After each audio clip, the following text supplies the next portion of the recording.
A lease agreement in Ontario can be either written or verbal, and if all the amenities and services in that contract are not supplied or taken away at a later date, a tenant could pursue a rent reduction.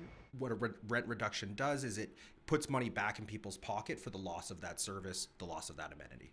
Kevin LaForest from Scarborough Community Legal Services explains that services or amenities usually include things like a parking spot or laundry facilities, and even cable and internet if it's bundled in with the rent. Another one could be a little more rare, but when there's a change to the rental unit itself. So let's say the landlord decides we're doing renovations, we have to do these things, and you're going to lose some square footage.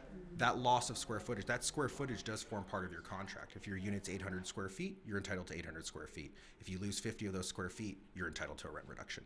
To request a rent reduction, a tenant must file a T3 form with the Landlord and Tenant Board within 1 year of the loss of an amenity.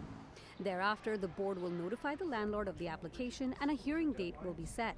So at the hearing, both parties will hopefully attend, and it will be the tenant's onus to show what the reduction in service was. Here's the agreement I had, here's the contract we had, and here was what was included, and here's when I lost the service or this amenity and how. The LTB will then make a decision, and if the reduction is granted, the amount is roughly based on the value of the lost amenity.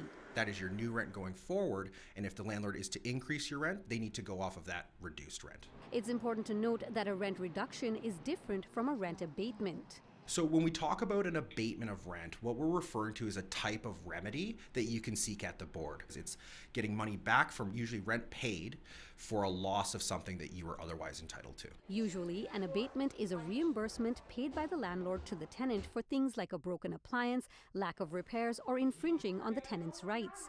It can also be a temporary decrease in rent for a specified amount of time until the landlord fixes the issue in question. A rent reduction is a permanent change to the lawful amount of money you are required to pay to your landlord every month.